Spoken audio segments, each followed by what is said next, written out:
Mr. Bond. James Bond. The name is Bond. James Bond.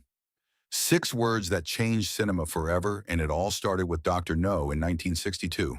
Today, we are uncovering 21 weird facts about the film that launched the greatest spy franchise in history. Casting secrets, on-set chaos, hidden meanings, and the most mind-blowing bonus fact saved for the very end. Before we get into it, if you enjoy deep dives like this into the golden era of Hollywood, subscribe to the channel right now. We cover these classics every week. Number 1. Before Connery said those 6 words, the role had been turned down by Hollywood's biggest names. Cary Grant passed to avoid a franchise commitment. Patrick McGoohan declined on moral grounds. But that coiled, barely contained energy Connery brought won the producers over immediately. Number 2. Dr. No was made on a budget of just over $1 million. United Artists handed over the money half expecting it to disappear. Instead, it grossed nearly $60 million worldwide, a return of almost 60 to 1. Excuse me. Thank you. That reluctant gamble became the foundation for one of the longest-running franchises in cinema history. Number 3. Connery became Bond on screen, but director Terence Young sculpted the character behind the camera. He took Connery shopping on Savile Row, taught him how to hold a wine glass, how to move through an elegant room without trying. The effortless, cool audiences fell in love with was as much Terence Young's creation as Ian Fleming's. Number 4. Ursula Andress stepping out of the Jamaican Sea in that white bikini is one of the most iconic images in cinema history. But the voice you hear is not hers. Her Swiss-German accent was considered too strong, so the role was dubbed by British actress Nikki van der Zyl. Andress did not know until she saw the finished film. For decades, audiences had no idea. What are you doing here? Looking for shells? No, I'm just looking. Stay where you are. Number 5. That white bikini almost was not in the film. Early scripts had Honey Rider arriving in a white dress. Terence Young championed the bikini and added the knife belt to give her an edge of danger. The costume sold at auction in 2001 for £35,000. Halle Berry's orange bikini in Die Another Day was a direct loving homage. Number 6. In Fleming's novels, Bond carried a Beretta 418, small and underpowered. Firearms expert Jeffrey Boothroyd wrote Fleming a personal letter in 1956, arguing the world's most dangerous spy deserved a more serious weapon.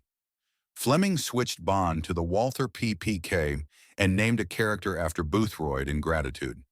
That character eventually evolved into Q. One fan wrote a letter and rewrote spy fiction history.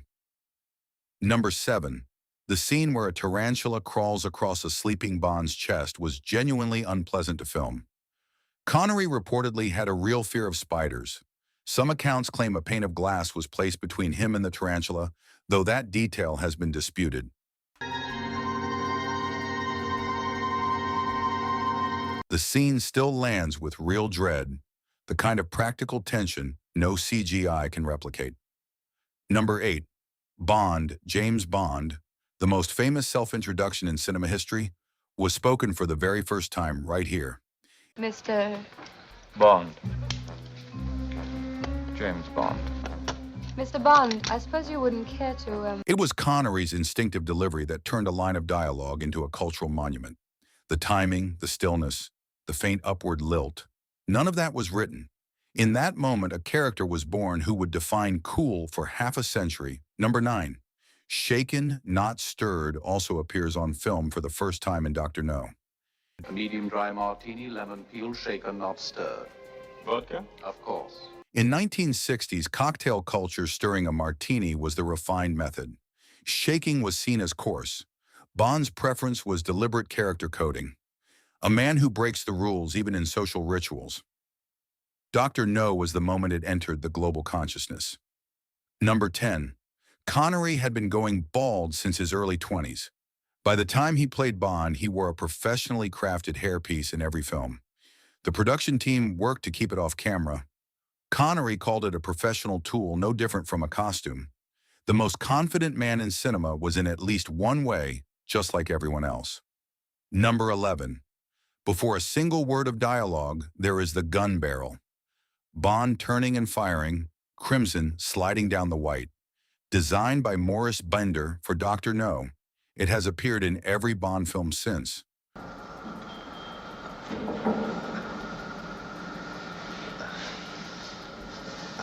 What most fans do not know is that the figure through the barrel in the original was not Connery. It was stuntman Bob Simmons. Number 12. The James Bond theme sparked a legal war lasting decades. Official credit goes to Monty Norman. Arranger John Barry maintained the distinctive guitar riff was largely his own. Norman sued the Sunday Times in 2001 and won. Norman gave it a concept, Barry gave it velocity and teeth, and the result outlived both of them.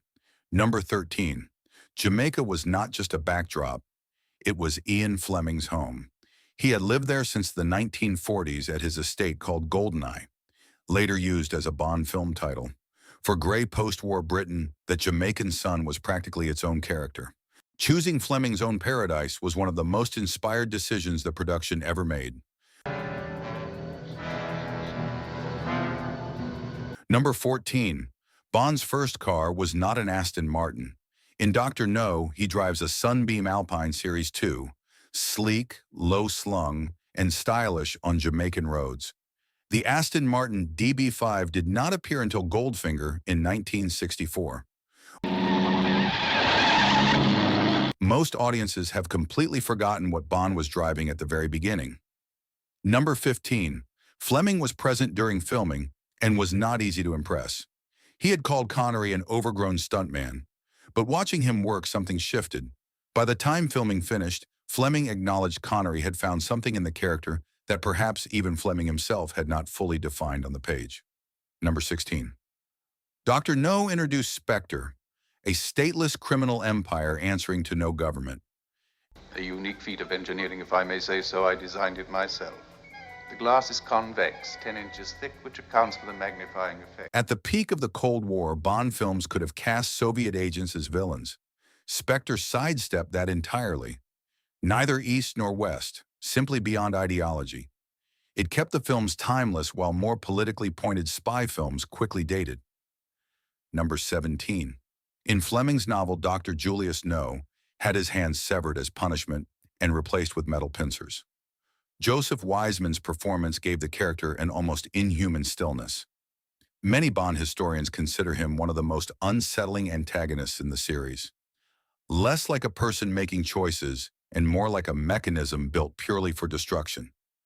An expendable little island, Mr. Bond. When my mission here in Crab Key is accomplished, I destroy it and move on. Number 18. Dr. No was not supposed to be the first Bond film. Producers originally intended to adapt Thunderball, but Thunderball was caught in a legal dispute with screenwriter Kevin McClory over ownership. With the rights unresolvable, they pivoted to Dr. No, the one they could actually make.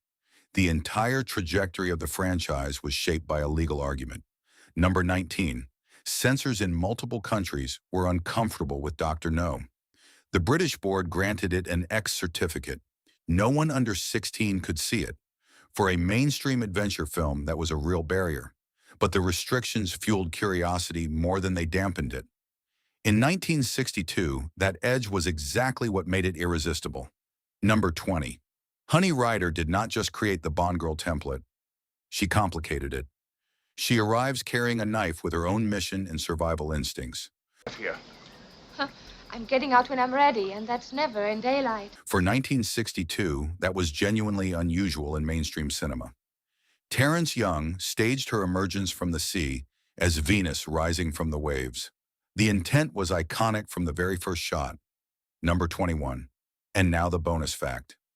For years before Dr. No, Fleming's novels had been optioned, pitched, and abandoned by studios that did not believe in them. When Broccoli and Saltzman took the concept to United Artists, the studio funded it because they expected to lose money quietly on something British. They were tolerating a long shot. And yet, against every reasonable calculation they made, something still watched more than 60 years later. Dr. No pulled it off for $1 million with an unknown Scottish actor, a Swiss model whose voice was not used, and a studio that barely believed in it. Some bets pay off forever. Subscribe 90s Playback for daily new videos and press the bell icon so you don't miss any update.